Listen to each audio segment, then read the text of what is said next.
أعوذ بالله من الشيطان الرجيم. بسم الله الرحمن الرحيم، والصلاة والسلام على أشرف الأنبياء والمرسلين نبينا محمد وعلى آله وصحبه ومن تبعهم بإحسان إلى يوم الدين. أما بعد، السلام عليكم ورحمة الله وبركاته.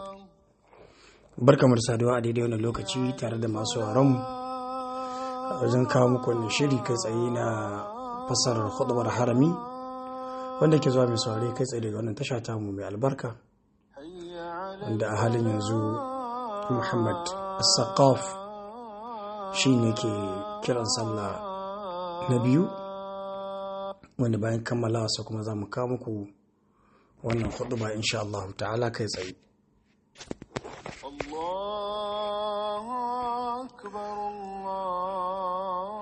Kada ku manta da yau take Juma'a, rana ce da za ku yawaita salati taslimi ga fiyin halitta annabin tsira, annabi Muhammad sallallahu alaihi wasallam.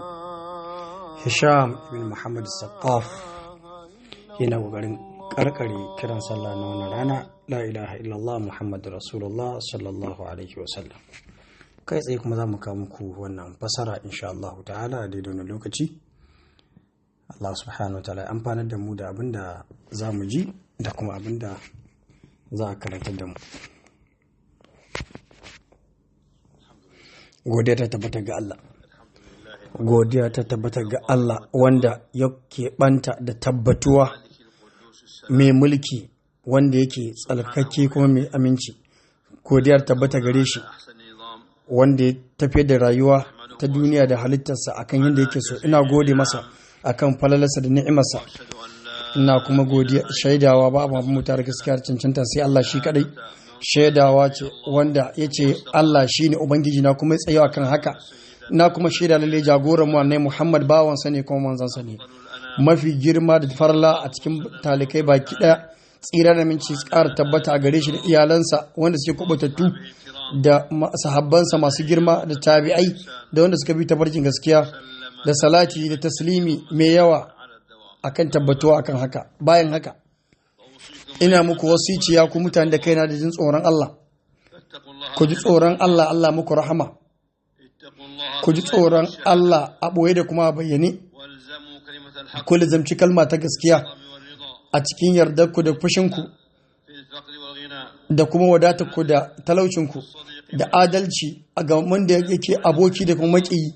Ka sani ya kai bawan Allah, duk wata ni'ima wadda ba ni'ima ba ce ta aljanna ba, to duka kaskantacciya ce.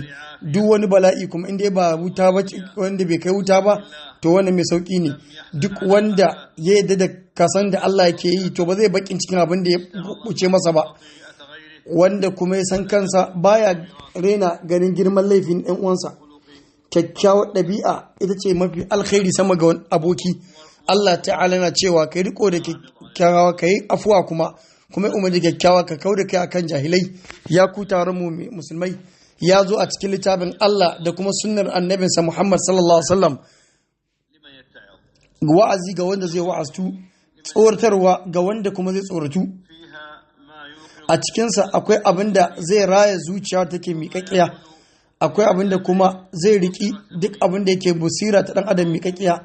Zukata suna rayuwa ne da kuma abin da yake na rayuwa ta zuciya, su kuma zukatan har yanzu suna mutuwa da abin da yake shine na barna, waɗanda ake samun wasu abubuwan da ba daidai ba suke jagoranta su. Shi wanda yake ɗaukar taka tsantsan shi ne wanda yake ɗaukar taka tsantsan akan abubuwan da yake rayuwa cikin su. Da haka ya ku bayan Allah, ku raya zukatanku da wa'azzuka, ku tausasa su da abubuwa na tsoratarwa, ku haskaka su da hikimomi. Ku ji tsoron in kuka saba ubangijinku akwai wata azaba mai raɗaɗi. Ku ji tsoro in kuka saba ubangijinku wata azaba wata take mai raɗaɗi. Ku kasance kuma daga waɗanda suke son masu nasiha. Allah ya zarge wasu mutane, ya kuma fushi a kansu, ya faɗi mummunar kalmarsu da suka ce duk da yake a wajenmu ko kai wa'azi ko kai baka zama daga cikin masu wa'azi ba komai bane wannan, sai dai kawai halayen mutanen farko ne.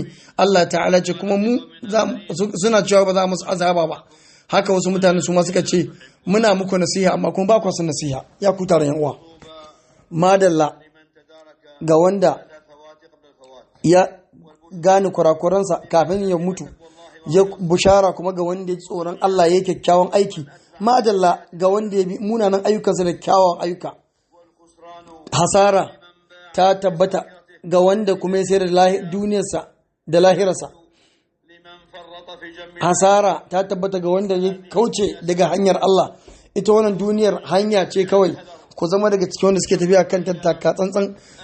Su wannan kwanakin da kuke gani suna gudana ne kawai akan wani tsari, ba komai bane, suna na kamar kyamta idan da bismillah ne wanda da yanzu za su guje.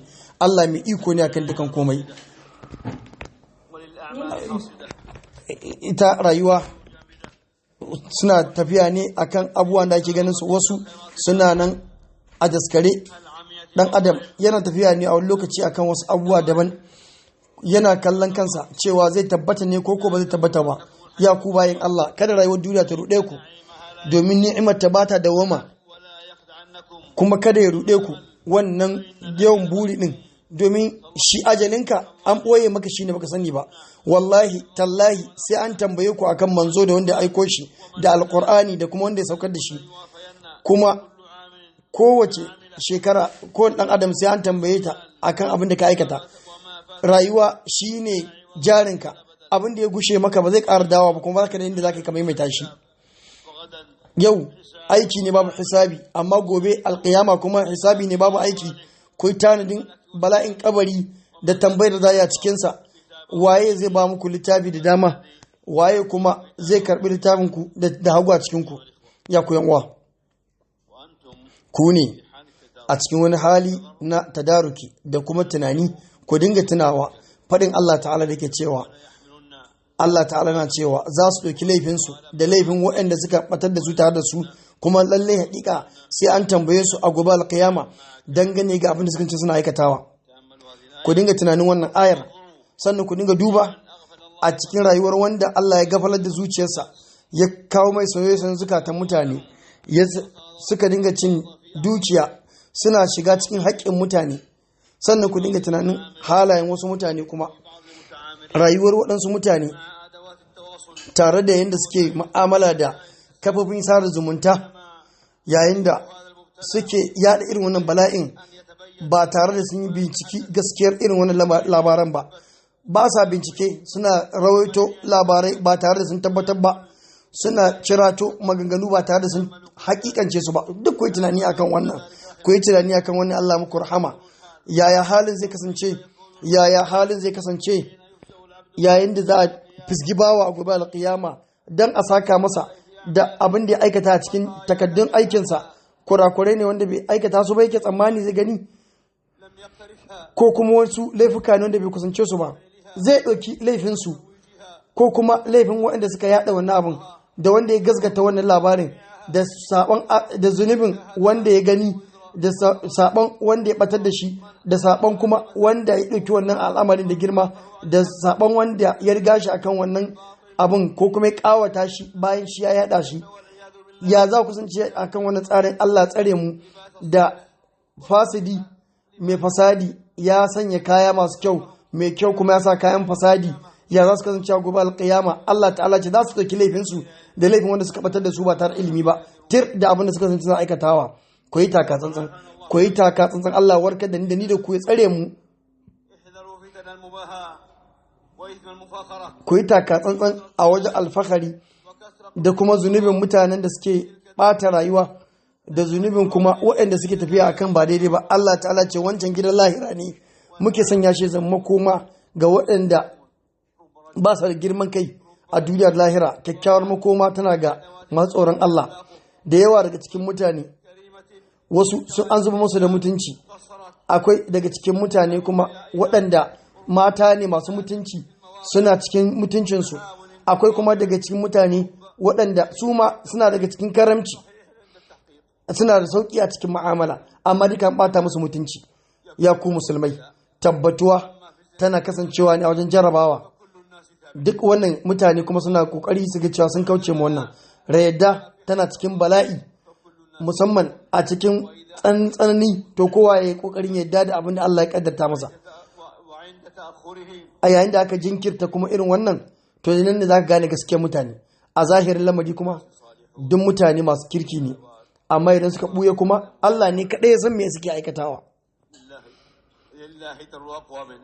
Lalle Allah shi ya san halin wasu mutane da himmarsu da azamarsu da kusancinsu zuwa ga Ubangiji, don ku koyi da irin waɗannan mutane, ku yi koyi da irin aikinsu. Ya ku bayan Allah, kar ku bar gaskiya saboda ku tsorata mutane, hakanan kuma kar ku dinga yin abin da ba daidai ba saboda ku dinga yin abin da zai kawo mutane cikas. Mafi alkhairin abin da aka azarta mutane da shi shine samun sauki a cikin zukata da kuma salama a cikin ƙirshinsu. Mafi alkhairin ganima shine addu'ar iyaye guda biyu da kuma zamantakewa da abokai na kwarai. Idan ka kauce ma iyayenka ko abokanka, za su ji babu daɗi. In ka ɓace, za su tunatar da kai. Ya kutar yan uwa, marwaci shine wanda ya tara dukiya, zai kuma tafiya bar abin da ya tara ga waninsa. Wa me yin giba zai zo da lada mai yawa a gobe alƙiyama, amma duk ladan za ɗauka ba mu wani. Sannan masu in ɗa'a zai sha wahala ya tafi, amma ladar kuma ita ma a kai ta ga wani. Hakanan shi kuma me yin sabo, Ibn Iyad yana cewa gwargwadon girman zunubi a wajenka, Allah ta'ala ya tsare mu da shi, shine kuma matsayinsa a wajen Allah. Ya daga cikin alama ta sa'ada shine kai aiki amma kana tsoron an karba ko ba a karba ba. Babban bala'i kuma shine kai sabon Allah kuma ba ka jin komai. Ya ku bayin Allah, mafi alkhairin ku su suka fi cancanta gare ku, su ne wanda suka fi kyawun ɗabi'a. Mafi alkhairin ku kuma su ne suka kanta alqur'ani suka yi ai da shi. Haka ne mafi alkhairin ku, mafi alkhairi ga iyali, mafi amfano mutane wanda aka amfana da shi, mafi alkhairin makwabci wanda ya tabbatar da jin daɗi ga tsakaninsa da 'yan makwabtansa.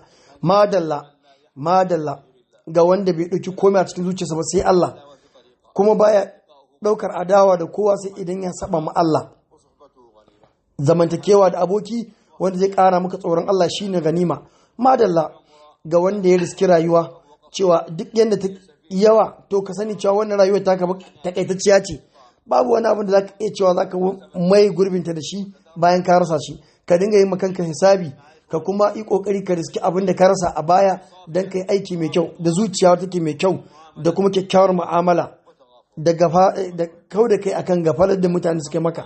Bayan haka duk iyaku bayan Allah, ku kyautata ga makawunanku a wajen aiki na gari, kuma ku kyautata zuwa ga dukiyarku wajen ciyar da dukiyarku saboda Allah, kuma ku kyautata wajen abokanku da makusantanku, da in suka samu kawunan cikin zamiya ku yi gaggawa wajen aikin alkhairi, ku yi musabaka, ku yi gasa wajen aikin abin da zai amfane ku nemi taimakon Allah, kar ku gajiya.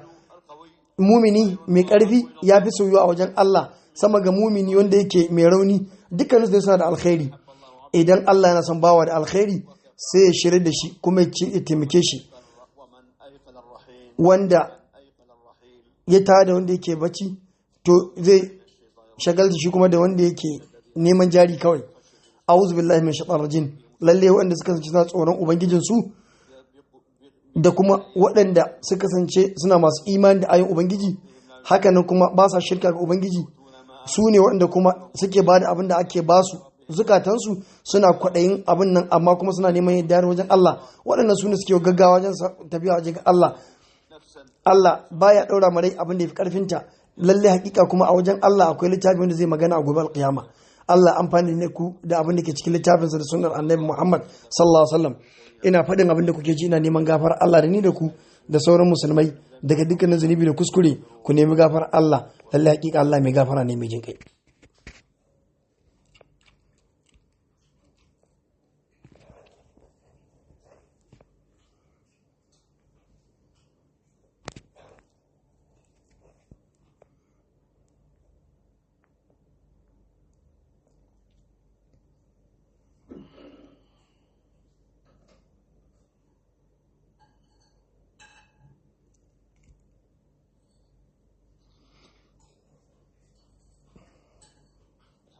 godiya ta tabbata ga Allah, godiya ta tabbata ga Allah wanda ya kirkiri al'amura kuma ya sanya musu hikima, tsira da micin Allah su ƙara tabbata ga Allah. Duk wanda ya bi shirya Allah ba zai bata ba zai taɓe ba, wanda ya gode masa kuma ba zai gushe ba, yana cancanta a bashi ladar godiya. Na kuma shaida ba an bauta da gaskiyar cancanta sai Allah shi kaɗai, gaskiya akan gaskiya, ina mai bauta masa da kuma neman tausayinsa. Na kuma shaida da jagoran mu Muhammad bawansa ne kuma manzonsa ne, wanda ya fi kowa kamala da kyakkyawan hali, tsira da mincin Allah da albarka su ƙara tabbata a gare shi da iyalansa da sahabbansa wanda suka rabauta da wannan musuluncin tun a farkon lamari, da wanda suka bi tabarkin gaskiya har zuwa tashi kiyama, da ƙari mai salati mai yawa. Bayan haka godiya tabbata ga Allah wanda ya haɗa rarrabonmu, ya tabbatar da zaman lafiyarmu, ya yalwata mana arzikinmu, ya san mana da ni'imominsa gare mu. Duk abin da muka roƙe shi yana bayan mu. Ubangijinmu ne da muke bauta masa, gare shi muke sallah ga sujada, da shi muke neman taimako, da shi muke neman tawakkali. Girmansa ya ɗaukaka, sunayensa sun ɗaukaka, su ma sun tsalkaka, babu abin bauta da cancanta sai shi kaɗai. Ya ku ƴan uwana musulmai, ku yi ƙoƙarin kiyaye rayuwar zaman kewar ku, kuma ku kiyaye abin da kuke ji na kalma. Kar ku yadda ku yi abin da zai zama muku da mutunci. Masu zama bakin dako suna nan da yawa, amma waɗanda suke kuɓuta daga kuma zamiya ba su da yawa. Wanda yake zaman dako yana girmama lamari, shi kuma ku nisanci duk abin da ba daidai ba, ku yi riko da'a. Duk wanda ya riko da'a ya yi riko da jama'a zai mutu akan musulunci, wanda kuma ya kauce mana zai mutuwa ta jahilai. Ku ji tsoron Allah ya ku bayan Allah, kuma ku yi salati ga wannan shiryen ba wannan kyautar da Allah ya bamu, annabi Muhammad sallallahu alaihi wasallam. Lalle ubangiji ya umurce mu da wannan. Allah madaukaki yana cewa lalle hakika Allah da mala'ikun suna salati ga annabi, ya kun san ce masu imani ku yi salati taslimi a gare shi. Allah ƙara salati da albarka ga bawanka kuma manzanka annabinka Muhammad da iyalansa da matansa da zuriyarsa. Allah ka yarda da khalifofin nan guda hudu shiryayyu, Abubakar da Umar da Usman da Aliyu da sauran sahabbai baki daya, da tabi'ai da wanda suka fi tabarjin gaskiyar ta kyautawa har ta shi kiyama, da mu da su a cikin afuwarka da kyautayinka ya ubangiji masu karamci. Allah ka dauke musulunci da musulmai, Allah ka dauke musulunci da musulmai, Allah ka dauke musulunci da musulmai, ka tsayar kansa da shirka da mushrikai, ka tsare mutuncin addini, ka taimaki bayan ka muminai, ka kaskantar da masu girman kai da mulhidai da maƙiya addini baki ɗaya. Allah ka taimaki addinin ka da littafinka da sunnar annabinka Muhammad sallallahu alaihi wasallam da bayan ka salihai. Allah ka amintar da mu a garuruwanmu, Allah ka amintar da mu a garuruwanmu, ka gyara mana jagororinmu da masu kula da al'amarinmu, ka sanya jagorancinmu da tsoronka. Allah ka sanya jagorancin makan wanda suke tsoronka. Allah ka karfafi jagororinmu da shugabanmu da ya rimansa. Allah ka datar da shi ga abin da kake so kuma ka da shi, ka yi riko da makwarkwada kansa ya Allah ga abin da ke ci ne jagoranci mai kyau. Ka ɗauka addini da kai, da ka ɗauka kalmar ka da shi, ka sanya shi zama nasara ga musulunci da musulmai, ka sanya shi kuma ya zama akan gaskiya da shari'a. Allah ka datar da shi, Allah ka datar da shi da ya rimansa da ƴan uwansa da mataimakansa da gaskiya da shari'a. Allah ka zama gatansa kan abin da ke maslaha ga bayi. Allah ka tsare garinmu, Allah ka tsare garinmu, bilad al-haramain sharifain, mamlakat al-arabiyyah saudiya. Allah ka tsare ta da tsarewarka, Allah ka tsare ta da tsarewarka, ka kiyaye ta da kiyayewarka. Allah ka tabbatar mata da imaninta da zaman lafiyanta da kwanciyar hankalinta da natsuwarta da jagorancinta. Allah duk wanda yake nufin wannan gari da cutarwa ka shagaltar da shi a kankin kansa, ka sanya kaskancinsa a kansa, bala'in sai koma kansa ya Allah ya qawi ya aziz. Allah muna kai karasu zuwa gare ka, muna neman tsarinka daga sharrinsu. Allah muna neman tsarinka daga sharrinsu, ka sanya bakin cikinsu a kansu ya Allah, ka tsare mu, ka tsare dukkanin musulmai ya akramal akramin. Allah ya Allah ka tsare mu, ka taimaki sojojinmu da masu tsayuwa bakin iyakanmu da kuma bodanmu. Allah karfafe su da karfafawarka, ka taimake su da nasararka. Allah duk harbin da suka yi ka taimake su akan harbin da suka yi, ka taimake su akan makiyanka da makiyansu ya qawi aziz. Allah ka zama gatan yan uwan da suke Falastin, Allah ka taimake su, ka karfafe su. Allah ka yi rahama ga masu raunin su, ka sanya kaskanci da bala'i ga kan makiyansu makiyanka kuma ya qawi aziz. Allah ka tsare masjidil aqsa, Allah ka tsare masjidil aqsa da daukaka har ya zama mai daukaka har zan tashi kiyama da baryoka da karamcinka ya ubangiji masu karamci. Allah ka datar da jagororin musulmai wajen aikin littafinka da sunnar annabinka Muhammad sallallahu alaihi wasallam. Ka sanya su zama rahama ga bayanka mu'minai, ka hada kalmomin su akan gaskiya ya ubangiji talikai. Allah ka tsare mu, Allah ka tsare mu daga sharri masu sharri da fajirci masu fajirci da bala'in dare da yini. Allah ka tsare mu daga, ka ba mu ikon tuba da kuma koma zuwa gare ka, ka bude mana kofofin tuba da kuma Allah karba mana karfin ayyukanmu da kyawun ayyukanmu, ka karba mana ayyukanmu ya Allah, kai mana tuba ya ubangiji ta masu rahama. Ya ubangiji ka ba mu kyakkyawa a duniya, ka ba mu kyakkyawa a lahira, ka tsare mu daga azabar wuta. Subhana rabbika rabbil izzati amma yasifun wa salamun ala al-mursalin walhamdulillahi rabbil alamin. أنا فضيلة الشيخ دكتور صالح عبد الله الحميد dattijan malami ya jagorantar da mu akan wannan khutba bakan damiya da kuma jan hankalin mu akan abubuwa da yawa wanda mun sani ya daga cikin baiwar da Allah ba malam idan ya tashi yin khutba ya dauko abubuwa da yawa ya ja hankali a matsayinsa na malami dattijo uba kuma jagora limami a masallacin harami wanda yake mika sako zuwa ga al'ummar duniya baki daya. Ya tunatar da mu akan abubuwan da suka shafi kyawun halaye da kyawun ɗabi'u da nagarta da ƙoƙarin zama cikin mutanen kirki da yin afuwa akan kurakuransu da zaɓar abokai nagartattu, biyayya ga iyaye, sauƙin hali a wajen mu'amala, kau da kai daga jahilci masu jahilci da wutan masu wuta, yadda da ƙaddar Allah, neman afuwa a wajensa, i'tirafi da kuskure da zunubin da mutum ya aikata, ƙoƙarin kiyaye kyawun ayyukanka da kai na sallah, kada ka yi sallah kuma ladata ta tafi ta barka, ka yi azumi yi ƙoƙari ka tsara ladata ta tafi ta barka, ka yi gaskiya yi ƙoƙari ka tsaya kan gaskiyar kar ladata ta tafi ta barka, ka taimaka ma masu rauni ladata ka yi ƙoƙarin ka tsari ta kai ta tafi ta barka, ka kyautata ma makwabta yi ƙoƙari ka yi tsare wannan ladar, ka yi ayyuka na alkhairi mabambanta yi ƙoƙari waɗannan ayyukan duka su kasance tare da kai, kar a yi biyu babu, ya zama ka zagi mutane, ka ci haƙƙinsu, ka ci dukiyarsu, ka yi masu kaza, ka yi masu kaza, a ɗibi waɗannan ladadakin a ba mu wasu wanda ba kai ba. Waɗannan abubuwa duka kuskure ne, baransu su tafi su barka. Kowane mutum ya yi ƙoƙari ya ga cewa ya zama nagartacce, ya zama mutumin kirki ta hanyar da zai amfana da kansa ya amfana da kuma wasunsa a wajen aikin littafin Allah da sunnar annabi Muhammad sallallahu alaihi wasallam. Mafi alkhairin mutane shine wanda ya taimaki kansa kuma ya taimaki mutane.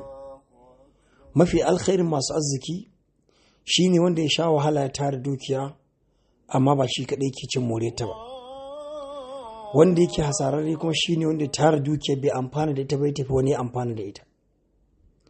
Mafi alkhairin mai ilimi shine wanda ya wahala ya nemi ilimi ya karantar da mutane wannan ilimin. Mafi sharrin masu ilimi shine wanda iliminsa bai amfana da mutane ba kuma shi ma bai amfana da shi ba. Mafi alkhairin masu ƙarfi shine wanda ya ƙarfinsa ya taimake shi kuma ya taimake mutane. Mafi sharrin masu ƙarfi shine da ƙarfinsa bai amfani kowa ba kuma karan kansa bai amfane shi ba. Rayuwa gaba ɗaya awuce, ka auna ma kanka abin da ka aikata na ƙwarai wanda zai zama maka alkhairi a nan duniya da kuma lahirarka. Ka yi ƙoƙari iya iyawarka ka amfana kuma ka amfanar. Kada ka yi duka cutar da wani, kada ka cuci kanka balle ka cutar da wani. Mutanen da suka zama rabautattu a duniya da lahira su ne da suka yi nagarta kuma suka bar kawunan su kyakkyawan ambato. Hasararrun mutane a nan duniya da lahira su ne wanda suka yi mummunan aiki kuma suka bar kansu mummunan ambato ga mutane. Mu ji tsoron Allah, mu kyautata aikinmu, mu nemi yardar Allah, mu nemi kusanci zuwa gare shi, mu kyautata aikinmu, mu yi ƙoƙarin nisanta duk abin da zai iya zama mana da mutunci, mu yi ƙoƙarin nisanta kuma abin da zai fusata Ubangijinmu mahalicinmu. Bawa ya sani cewa kuma ya sakankance da sanin cewa za a tsaye da shi gobe alƙiyama a mai hisabin ayyukan da ya aikata, kamar da Malam ya faɗi. A nan duniya aiki ake babu hisabi, a lahira babu aiki sai hisabi kawai. Wannan hisabin da shi ne za a maka hukunci da shi a gobe alƙiyama, a lokacin da babu damar da za ka ƙara wani aiki mai yawa ko ɗan kaɗan. A nan duniya kuma aikin kawai kake aikatawa, da shi ake buƙatar ka kai ta yi, ba za a yi maka hisabin ba nan sai ka je can sannan za a maka hisabi da aikin da ka aikata. Da haka ya ku bayin Allah,